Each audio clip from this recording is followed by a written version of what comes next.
Hello my dear children, welcome back to your English class. आज मैं आपको बहुत ही इम्पोर्टेंट लिटरेसी टर्म्स करवाऊंगी जो एक एक नंबर के क्वेश्चंस होते हैं जिनके, और आप मोस्टली एग्ज़ाम में गलत करके आ जाते हो, कंफ्यूज हो जाते हो कि एलिट्रेशन क्या होता है या मेटाफोर क्या होता है, या फिर आपका बहुत सी और भी राइमिंग स्कीम्स दे रखी होती है, राइमिंग स्कीम पूछी होती है, वो क्या है।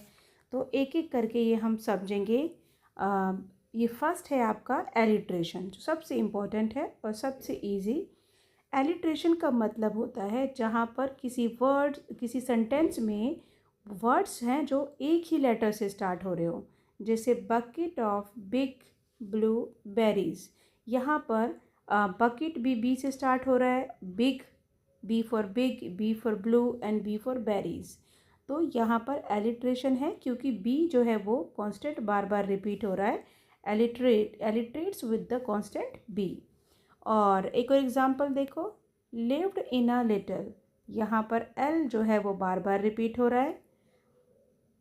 अगला है little black kitten and little, तो यहाँ पर एल भी रिपीट हो रहा है और टी टी जो है यहाँ रिपीट हो रहा है दो बार, यहाँ भी और यहाँ भी।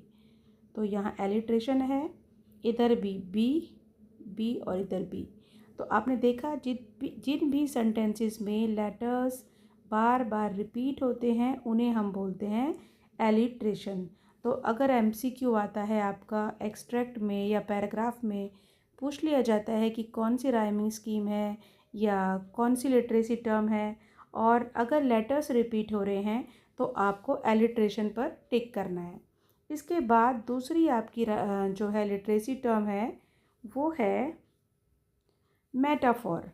मेटाफोर का मतलब क्या होता है? मेटाफोर का मतलब है जब कोई चीज़, कोई बात बहुत ज़्यादा बढ़ा चढ़ा कर बोली जाए, उसको बोलते हैं metaphor. Metaphor is a comparison और analogy stated in such a way as to imply that one object is another one। कोई एक चीज़ है उसको दूसरी चीज़ बता देना। जैसे chimney for a nose, tail of custard, आपने जो पोएम पढ़ी है उसमें कस्टर्ड की नाक को चिमनी बता दिया गया है। मतलब ना तो उसे कंपेयर किया गया और डायरेक्ट ही उसकी नाक को चिमनी बता दिया।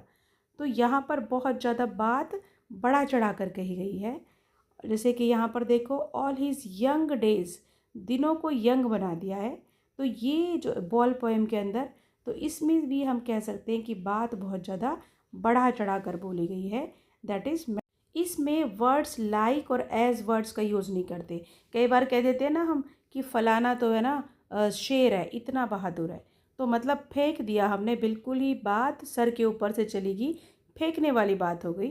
मतलब जो यकीन ही ना करे चल सके जिस बात पर, हम उसको बोलेंगे मेटाफोर। बहुत ही बात को बढ़ा चढ़ा कर बोल देना। ओके, अब तीसरी है सिमिली। सिमिली मतलब सिमिलैरिटी, किसी चीज़ के बीच में, दो चीज़ों के बीच में की जाए। हिंदी में बोलेंगे इसको उपमा अलंकार। जैसे कि as beautiful as moon, like newly discharge patient, like a voice, like a mirror, dog व sharp as mustard, mouth like a fire place. मतलब यहाँ पर तुलना की जा रही है, किसी चीज़ को किसी दूसरी चीज़ के जैसा बताया जा रहा है। ठीक है, जैसे कि लाइक और एज वर्ड हम यहाँ पर यूज़ करते हैं। सिमिली इज़ एन एनालॉजी और comparison implied by using an adverb such as like और as। like और as वर्ड हम यहाँ पर यूज़ करते हैं, किसी दो चीज़ों के बीच में तुलना करते हैं, कंपैरिजन करते हैं, उपमा करते हैं। ठीक है, तो दिस इज़ सिमिली। तो 3 टर्म्स मैं आपको आज करवा रही हूँ और नेक्स्ट वीडियो में मैं आपको बाकी की टर्म्स करवाऊँगी। Okay, I hope you have understood. That's it for today. Bye for now, have a nice day.